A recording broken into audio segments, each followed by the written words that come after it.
Si Edwin Inca Valero ay isa sa mga pinakamatinding knockout artist sa kasaysayan ng boxing. Walang sino man ang tumalo sa kanya sa loob ng ring. Natapos niya ang kanyang karera na may 27 wins, walang katalo-talo, at 27 sa kanyang mga panalo ay lahat ay knockout. Isang pambihirang tagumpay na iilan lang ang nakakagawa. Subalit, sa kabila ng kanyang pambihirang talento, ang kanyang buhay ay isang trahedya ng depresyon, bisyo at karahasan. Narito ang kwento ng isang mandirigma na dapat sanay isa sa pinakamahusay na boksingero sa kasaysayan. Subalit hindi inaabot ang kanyang tunay na potensyal. Noong 2001, sa edad na 19, pumasok siya sa professional boxing at mula sa kanyang unang laban, agad nang nakita ang kanyang kakaibang lakas. Si Valero ay hindi ordinaryong boksingero. Sa kanyang unang 18 laban, lahat ay nagtapos sa first round knockout. Halos hindi man lang pinaporma ang kanyang mga kalaban bago sila bumagsak sa lona. Mabilis siya nakilala sa boxing world at maraming promoters ang gusto siyang kunin. Ngunit may naging isang malaking hadlang sa kanyang karir, isang aksidente. Noong 2001, nabangga si Valero habang nagmomotorsiklo at nagkaroon siya ng head injury. Dahil dito, hindi siya binigyan ng lisensya ng Amerika upang lumaban sa mga major boxing events. Sa kabila nito, patuloy siyang lumaban sa ibang bansa, nagpapakita ng kanyang lakas at bilis sa ibabaw ng lona. Naging WBA Super Featherweight Champion si Valero noong 2006 patapos talunin si Vicente Mosquera. Se iba a meter la esquina, Mosquera se metieron, pararon la pelea, se acabó, nuevo campeón, ganó Edwin Valero de Venezuela, que mejora su récord a 20. At hindi nagtagal, umakyat siya sa lightweight division at kinuha ang WBC Lightweight Championship noong 2009.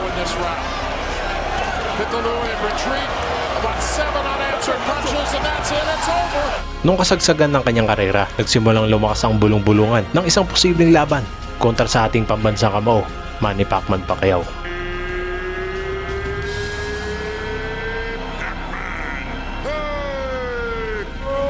Edwin Valero. Pareho silang kaliwete, pareho silang knockout punchers, pareho silang may bilis at hindi takot sumabak sa gera sa loob ng ring. Maraming fans ang naniniwalang si Valero lang ang kayang sumabay sa bagsik ni Pacquiao. Ngunit hindi ito kailanman natuloy dahil sa kanyang mga problema sa lisensya, legal na issue at unti-unting lumalalang personal na buhay. Isang laban na sanay makakapagpabago sa kasaysayan ng boxing. Ngunit nananatiling isang what if ang dream match na hindi natin malalaman ang kasagutan. Noong Pebrero 6, taong 2010, sa Arena Monterrey, Mexico, sumalang si Edwin Valero sa kanyang huling laban bilang isang profesional na boksingero. Ang nakataya ang WBC Lightweight Championship. Ang kanyang kalaban, ang Mexicano si Antonio DeMarco, isang batang sabik, patunayan ng sarili. Laban sa isang undefeated knockout artist.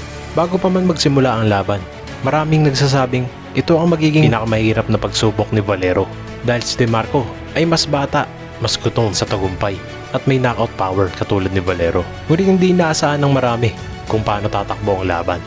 Sa unang round, nagsimula ang laban nang maingat ang isang Valero. Hindi siya agad sumusugod tulad ng dati na kanyang estilo. Sa halip ay inaaral muna ang kilos ni DeMarco, ngunit makikita ang kanyang lakas kahit mga simpleng jab niya ay ramdam ng buong arena. Valero uses it mostly as a rangefinder. There's a beauty from DeMarco. DeMarco, normally a slow starter.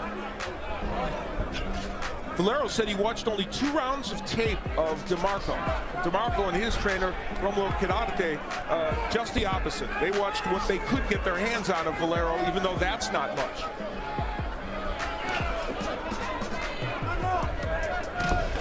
Valero told us that he wasn't going to think about just swarming DeMarco early, that he'd rather just take his time and do what he needed to do, and the big punches would come. I saw Valero in the elevator in the hotel. He doesn't speak very much English, nor I do Spanish, but he looked at me, he threw a right hand, and he said, "I'm a machine, I end it quickly." with the right hand. He saw me in the elevator, did the same thing and used an expletive to add to that. And already some blood on the face of Valero. Underneath the eye on the cheekbone. What? I guess that came from a punch. I don't know. May have come from that stiff jab delivered by DeMarco at the very beginning. And that's what Valero wants to do when he gets DeMarco on the ropes, throw a lot of punches.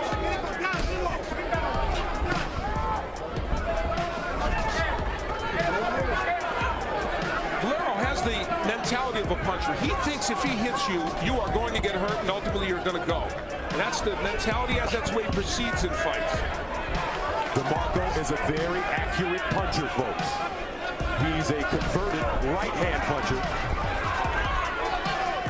Decided to turn southpaw when he watched his uncle, a former prize fighter, who was a southpaw fighter. So he has a lot of strength in the right jab and the right hook, and he'll go under and over with it. There's the first good left hand from Valero. Let's see what it did to DeMarco. He landed a really good one. And a cut on the right cheek of Valero. Also a rags to riches story. Father left when he was 7 years old. He worked selling fruit at a fruit stand. As he searched for work, he found a job working at, of all places, a gym. And he ended up becoming a national champion in his homeland of Venezuela. And that's the end of the first round. Marco in black. The DeMarco people believe that if they can take this fight into the 5th or 6th or 7th round, they'll do well. Although we should say that Valero has won his recent fights in that same time frame with stoppages. That's where DeMarco doesn't want to be against the ropes, and he motors off it. DeMarco's people telling us that they want to keep this fight in the center of the ring. There's a left hand by Valero grazing the head, but look how peaceful, how tranquil Antonio DeMarco is. Very relaxed to start this fight. He is. The one mistake he's making, and Valero's taking advantage of it, is he's bending down a bit, and Valero's starting to land some of those straight left hands. As when DeMarco bends in, that's a big mistake, and Valero's got the power with that straight left. He's just like a freight train with that left hand. He's always got an eye toward throwing it. I'll say it again, DeMarco is slow starter. He'll pick his shots, but he really turns his punches over, and sometimes they come out of nowhere. You know, Valero's throwing... Pagsapit ng ikalawang round, isang aksidenteng siko hula kay DeMarco ang tumama sa noo ni Edwin Valero. spots here tonight. Valero with both hands down. Valero saying that he caught an elbow. Look at that. Wow! Accidental foul, elbow, accidental foul, elbow. Okay, accidental foul. Okay, elbow. Ngunit hindi natinag si Valero. Sa halip, nag-init ito at sinumalang ratratin si DeMarco ng kaliwat kanang suntok. But would have been 2 points had it been intentional. But boy, that's a big gash. Wow, blood pouring down the side of his face and all the way down to his trunks. We will see now what the champion Edwin Valero is made of. And he comes out, and it's time to brawl. But remember, if this fight were stopped before round 4 because of that cut, it would be a technical draw. So if Valero thinks he's got to try and end this fight quickly, that's not the case. After round 4, they would go to the scorecards. Remind you of when Marvin Hagler saw his blood against Tommy Hearns. He turned out to be another human being. He did indeed, and the difference is that came from a punch. DeMarco trying to remain patient. But there is an awfully big target on the face, and a mouthpiece now gone. Valero loses his mouthpiece. DeMarco, he wants to fight his urge of being a brawler.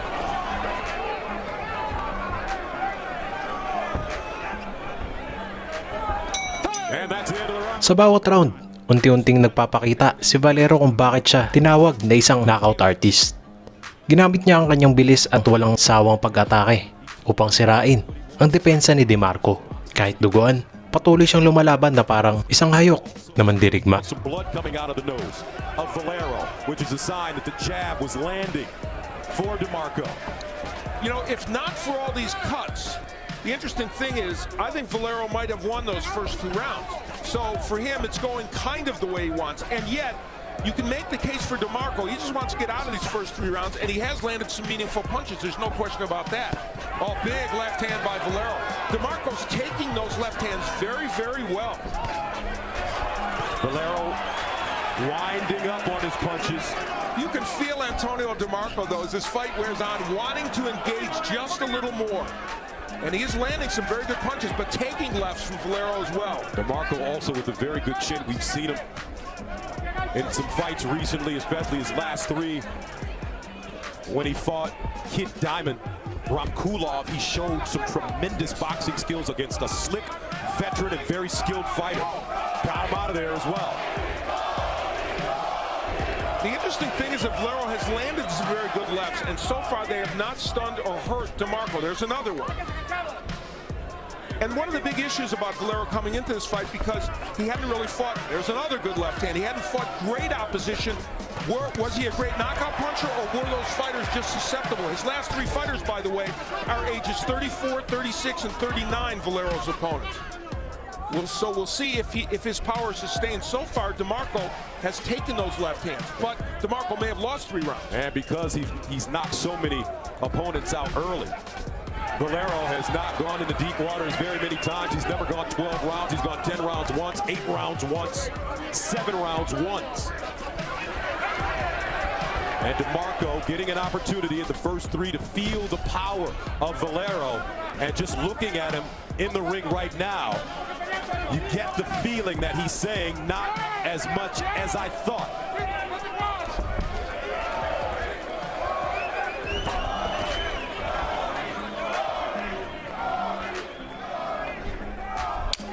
Blood still coming out of the gash on the right eye of the champion. Edwin Valero in red. First round. And now we go to round 4. Expect to see DeMarco start to pick up the pace. And you know, one of the things Edwin Valero's done better than I think some might expect, when you watch him on tape, sometimes you don't see all the skills. He's not a bad defensive fighter, and I'm going to tell you something else. He punches in combination better than you even think. But I will say this, he keeps his hands awfully low, Al. He does. Look at his hands, and he keeps his hands low in punching range. Nice stiff jab by DeMarco. DeMarco landed a very nice punch there, but the volume of punches coming from Valero, and it is true, DeMarco normally picks the pace up in rounds 4 and 5, and we'll see if he does. Matador versus the Bull, and so far the Bull has been able to throw combination punches in Valero. As Al mentioned, looks like he does have the lead thus far. And that's our unofficial view. The judges may see it differently, but he's certainly been more active. He's landed more shots, probably more power shots. Singular punches from DeMarco look good. There are big shots by Valero. DeMarco almost buckled, saved by the ropes. Now some redness on the forehead of DeMarco. You don't know if it's Valero's blood or not. And this is usually when Antonio DeMarco gets into a firefight. And look, he's coming forward. When he's hurt is when he goes after his opponent. This is a big round for Edwin Valero.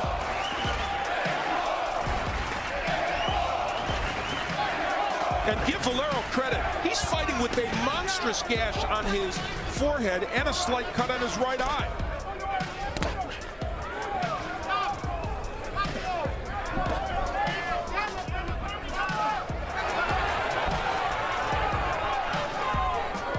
DeMarco eating that jab. Another combination landing for Valero. But the question is, what kind of gas does the champion have in his tank when you consider that he has not gone into deep waters very many times? And DeMarco gets better as the fight goes on. That is the question right now. And that is the strategy. But I don't think DeMarco wanted to take this many power punches at this point in the fight, especially not like he did here in round 4. Do you think he's been hurt, though, Al? I don't know if he's been hurt, Gus. It's hard to tell. But I think he felt the power of Valero. I don't think Valero has hurt him a bit. I think he's walked through it, in my opinion, Al, and he's setting him up to make a serious run as this fight goes on. There's a left edge. The later rounds will be good for them. Now we have to see if that's the case. Karate, of course, a great trainer, worked with Julio Cesar Chavez, worked with Raul Ibarro Perez, who happens to be the father-in-law, interestingly, of Antonio DeMarco, former bantamweight champion. And let's take a look at the official judges' scoring. As we anticipated, a big edge for Valero. Two judges with it 39-36, and Orange Schellenberger has it 40-35. So they have a pretty big margin. And remember, a point was deducted. Now here, the rest row, which has made the scoring a lot closer all night. Two for Valero, and Mark Walsh from AP has it a draw, interestingly. I have every round for Valero. Valero's mouth open again. So, I have it 40-35. Now DeMarco starting to stand in the center of the ring and exchange. And these are the rounds where what you talked about, Gus, we will see if it is so. If Antonio DeMarco, as they clearly told us before the fight, would be able to control these rounds. But as Hirate told him, he's going to have to be more active with his punching, or else he won't make Valero more tired and he won't win the fight.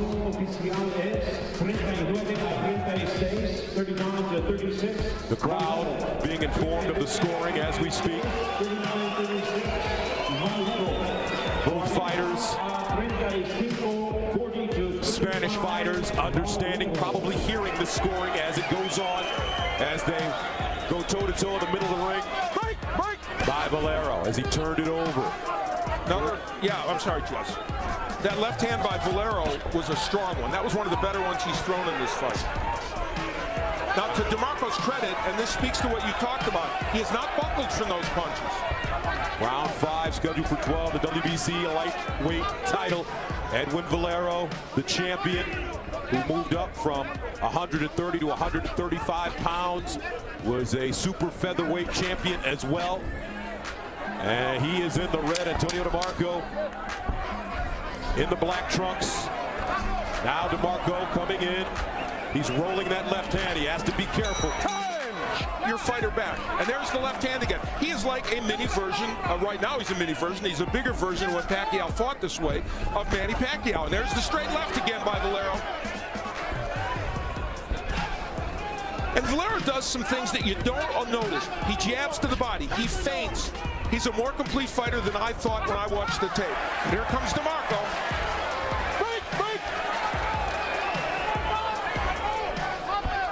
DeMarco's going to have to get a little more aggressive at some point in this fight. Take the chance.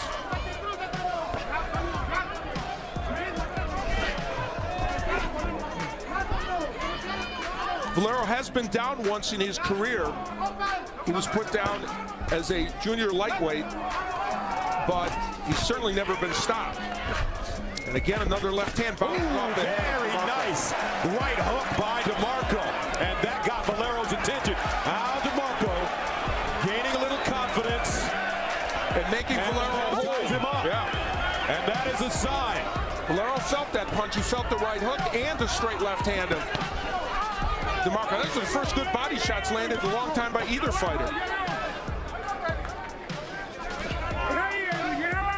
DeMarco has to get to the point where he really starts to let his hands go. And that's the question sometimes when a trainer, Romulo Chiarte, wants to make sure that his fighter fights technically, but at the same time, you sometimes take away some of his raw and natural instincts. For DeMarco, he doesn't want to wait too late. Well, he's dug a monstrous hole for himself. This round has been won by Valero as well. Despite the two good punches that DeMarco landed, Valero has dominated the round. Scheduled for 12 for the WBC lightweight title. Edwin Valero, the champion, running away with it right now in red. Antonio DeMarco, the challenger, has to start letting his hands go. He's going backwards. He needs to start moving forward. Valero finding him again with that short, looping left hand. He told me during our meeting that his right hand is stronger. And you know, Valero is doing all the little things in this fight. Doubling with the jab, feinting to the body, throwing combinations, all the things that not everybody thought he would do throughout a fight against a good fighter. That's exactly what he's doing. So that's why he's winning every single one of these rounds, or most of them. Right now, DeMarco looking like just an ABC fighter. No special effects, no urgency. That's a very good way to put it, yeah. kind of generic, if Yes. you will. Yeah, and you know, we've seen him perform very well, but again, oh, nice hook by DeMarco. That's what he's got to land. But again, we have not seen him against this caliber fighter. Valero continuing to come in, setting him up. He wants a knockout. He wants to show the American public that he's a future superstar in this weight class. There, double left hook by Valero, the champion, starting to open it up a bit now. But you know what was the most impressive thing about that? After he landed all those punches, he stepped back to make DeMarco miss. And that's what we don't know that he can do against a good fighter, and he's doing it.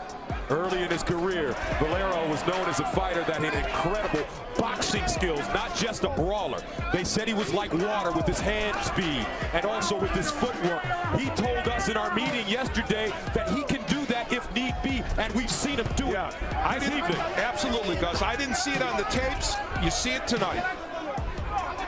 There's all the subtleties. He's still not the greatest defensive fighter on the planet and can't be hit, but it's hard to hit a guy when he throws an 8-punch combination like that, and they're pretty accurate. And nothing in return from Antonio DeMarco. You wonder if he's confused, because Valero throws a lot of punches from weird angles.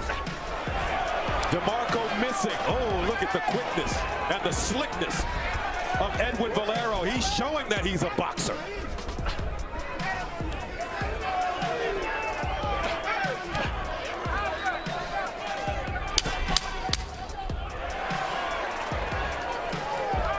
Round 7 coming to an end. Time! The jab, straight left hand. But as Gus pointed out, he also has thrown some wider punches like those left hands he threw and the right hooks. Setting things up with the jab, but here, that overhand left, and that's what I love. Of champion Edwin Valero in the red trunks. He's fought in Japan, he's fought in Venezuela, he's fought in Mexico. He's fought a few times in the United States, but never in front of big audiences, and he knows that this is his opportunity to show America especially what he can do, and he's been doing it. He really has. You know, we talk about DeMarco potentially having the advantage later in the fight, DeMarco coming on in this round, but we have to point out that Valero, when he won the super featherweight title in 2006 from Vincent Mascara, dominated rounds 6, 7, and 8, and 9, and knocked him out in the 10th. Now this, oh my, what a left hand by Valero. So Valero does know what it's like to control the latter part of a fight and win it. But in this round, DeMarco's come out with conviction, but for his trouble, took a big left hand. And that's the danger for DeMarco. When you come forward, you might walk into one of those straight lefts like he did. Valero, very effective tonight with that step back after he delivers his combination. And he's also, because of his slick fighting, taken the crowd out of this fight. Oh, knee, left hand. There's another one. Now Valero starting to pick apart the 24-year-old DeMarco. DeMarco landing a right hook. DeMarco needs to turn this around with a monstrous right hook, and that'll be what does it if he can. And that's what he needs right now very badly. And like Manny Pacquiao, though, Valero throwing so many punches in combination from different angles, from different hand placement. You know, I said he was the old Manny Pacquiao. Right. He's a little more straightforward, one-dimensional. Exactly. But he's actually a combination of the old and new Manny Pacquiao, because he's throwing, although certainly he's not as good a fighter as Pacquiao right now. No one is. Maybe Floyd Mayweather. But the fact of the matter is, he is showing all those nuances. Maybe Floyd Mayweather? Well, or potentially. No doubt. That's the big debate, isn't it? Manny Pacquiao is as good as Floyd Mayweather. That's my contention. Okay, there you go. Floyd has never lost. I have great respect for Floyd. He's a terrific fighter. He's not been as active as Pacquiao. 8 rounds scheduled for 12. 17 seconds to go. Ooh, low blow by beating in there. Although it looks like Valero is the fighter that is actually taking the beat. Moving in. He told us that he wouldn't go looking for the knockout, but he wants it. And this is a point in the fight, though, where even though DeMarco had the look of a really beaten fighter in that corner, for Valero, there's still danger to get hit with a right hook, but he is landing big shots. DeMarco eating shot after shot. That left hand is vicious. Now he goes to the body, comes over the top, barely misses with the left hand. If this round goes really badly for Antonio DeMarco, Ramon Quirarte, who is as close as you can be to a fighter and maybe like a second father to DeMarco, might think about ending this thing. I agree with you 100%. Quirarte kept asking Tony what he wanted to do, how he felt, no answer. Most of the time during that 1 minute break. And there was talk in DeMarco's corner that if he didn't get busier, they were going to stop the fight. Nice straight left hand by DeMarco, but it's one and done when he throws punches. Valero, so slick. And I think we need to put to rest the idea that Valero can't fight in the later rounds. As he did against Mascaro when he dominated 6, 7, 8, and 9. That's what he's done in this fight. Ooh. Another good combination by Valero. Ooh. 1-2 stiff as he steps off. Dips in, dips out. Great head movement. Chopping up the younger DeMarco. No answers for DeMarco right now. Knows that he's trailing the fight and he won't move forward. DeMarco and his people monstrous left by Valero. They asked for Valero. They wanted to fight him. They thought the style of DeMarco would lend itself to beating Valero. Like a lot of other people, I think they underestimated some of the skills of Valero. 7 seconds ago in the 9th round, scheduled for 12. Now Tony DeMarco, mouth open, tired. Sa pagtatapos ng ika-9 na round, malinaw ang kalamangan ni Valero. Si DeMarco sa edad na 24 ay halos walang nagawa. Napagod siya sa sunod-sunod na atake ni Valero at hindi niya nakuha ang tamang tiyempo para makabawi. Naging huling laban ito ni Valero. Siya pa rin ang WBC Lightweight Champion. Walang bahid ng pagkakatalo at may perpektong knockout record. Ngunit sa halip na magdiwang, tila isa itong ihudyat ng isang madilim na yugto sa kanyang buhay. Matapos ang laban, hindi na bumalik si Valero at lalo siyang nalulong sa kanyang personal na problema, alak, depresyon at karahasan sa tahanan. Makalipas lamang ang 2 buwan, nagimbal ang mundo ng boxing sa balitang natagpuan ang kanyang asawa at wala ng buhay. At ilang araw lamang patapos ang kanyang pagka-aresto, natagpuan din itong wala ng buhay sa kanyang selda. Sa kabila ng madilim na wakas, hindi matitinag ang kanyang iniwang marka sa boxing. Siya lang ang nag-iisang kampiyon na nagtapos ng kanyang karera na walang talo, walang tabla at puro knockout ang panalo. Isang tunay na knockout artist na hindi natin malilimutan. At ang laban niya kay DeMarco, isa itong testamento sa kanyang tibay, determinasyon at talento na sana'y nakita pa natin na mas matagal. Kung hindi nangyari ang trahedya, sino pa kaya ang kanyang tinalo o tatalunin? At ang tanong na hindi masasagot kailanman, paano kaya kung hinarap niya si Manny Pacquiao? Hanggang ngayon, nananatiling isang palaisipan ang dream match na hindi natin nasaksihan, ang Pacquiao kontra Edwin Valero. Ngunit isang bagay ang sigurado, isa siya sa mga pinakamatinding boksingero na dumaan sa kasaysayan ng sport.